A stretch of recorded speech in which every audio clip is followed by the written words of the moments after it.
Hello, thanks for joining me, astrologer Patrick Arundell, for your August monthly horoscope for the Sun or the Ascendant. If you've yet to subscribe to my channel, I'd be honoured if you did so now. Please click or tap on the bell notification symbol. Every time I share some content, you will get an alert.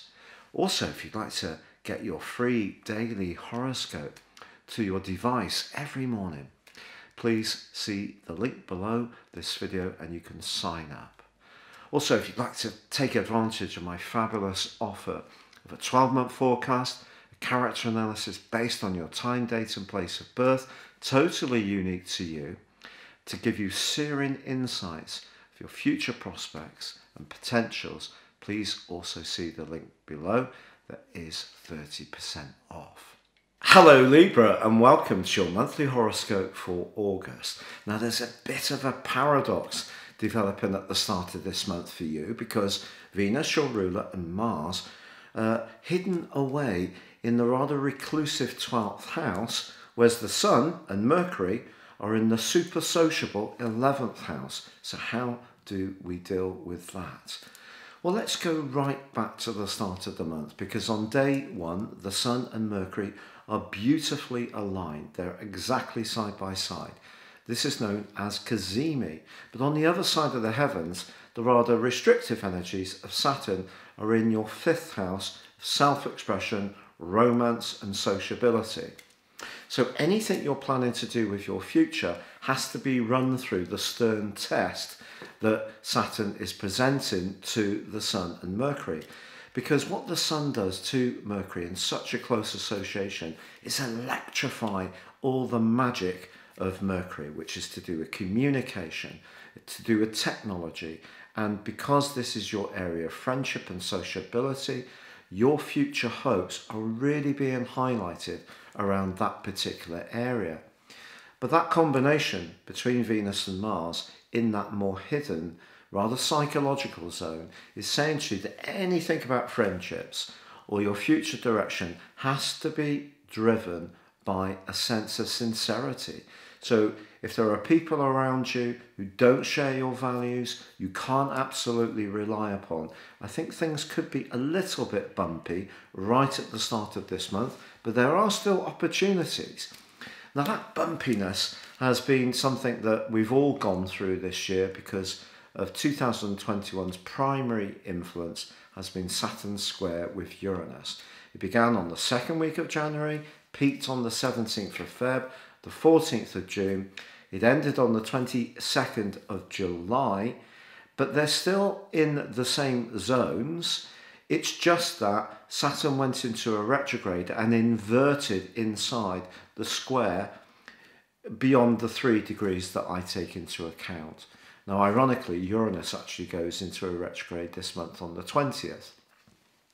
Now, Uranus is in that part of your horoscope that's to do with where you're most invested.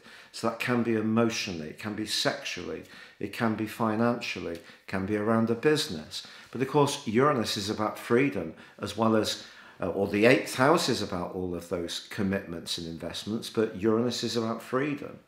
So if you're in a relationship which is preventing you from really flourishing as an individual, the 5th house, it's going to cause frustration. And Saturn, of course, can slow down and inhibit anyway. So at the very start of this month, both Saturn and Uranus are still having a big impact, just not quite as much on each other. So on that first point of the month, that lovely conjunction between the Sun and Mercury can certainly give you a lot of inspiration, a lot of idealism.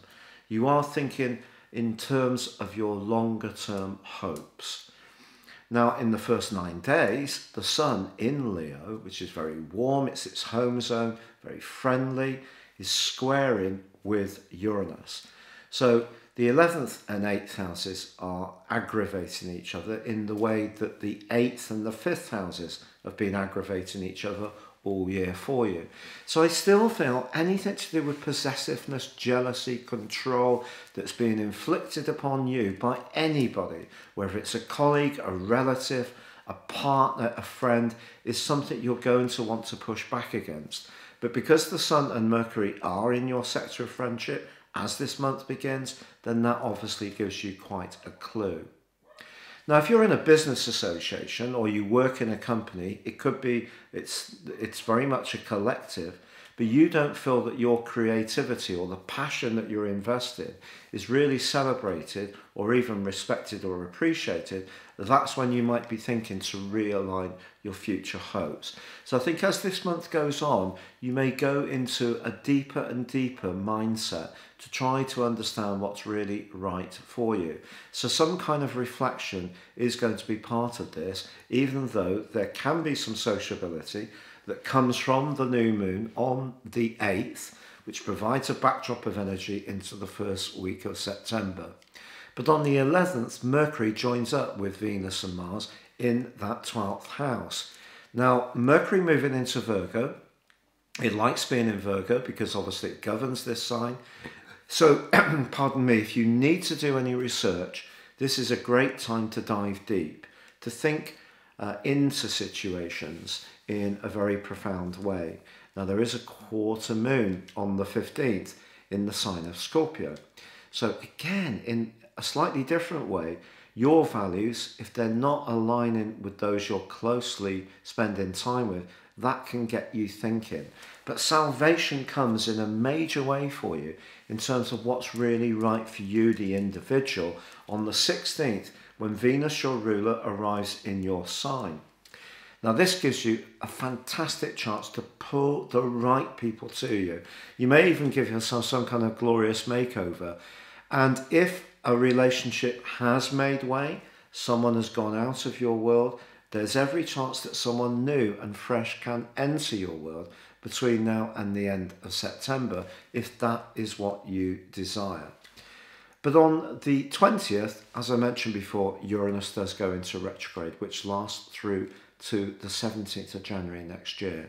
So if you're trying to think about ways that you can earn money that are fresh, different and innovative, this is going to be a great window of opportunity to set things in motion. On the 22nd, we have a blue moon. And this blue moon is the second full moon in the sign of Aquarius, your sister air sign. The first one was at 0 degrees Aquarius. This one's happening right at the end of Aquarius, but blends up with the retreating Jupiter, now back in the sign of Aquarius.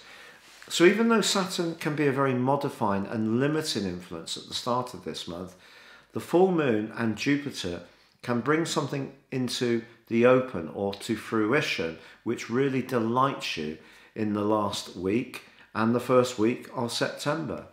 On the 22nd, however, with the Sun moving into Virgo, you may feel that you want to just slow down a little bit, spend some more time with your own thoughts, perhaps spending time in nature. If you are someone who's very interested in healing, any kind of spiritual discipline or modality, that can really grab you big time from the 22nd. Now, you could feel a little bit lower in physical and emotional energy between the 23rd and the 27th because Mercury goes into a dreamy but also rather dissolving influence with Neptune. So it may get harder to think clearly. You may actually feel a little bit more sensitive. People that normally you can shrug off and take notice of can really bring you down. So keep your boundaries in place across those days, 23rd to the 27th. On the 30th, however, Mercury moves into your sign, which is fabulous. So having Venus and Mercury with you by the end of this month can start to see your creative output start to get going again. But I still think that you may need to spend some time just giving yourself the opportunity to mull over all the things that have happened over the last year. This is preparing you for when the Sun moves into your sign in the 3rd week of September. And once it does, you'll really catapult forwards in the most dynamic of ways.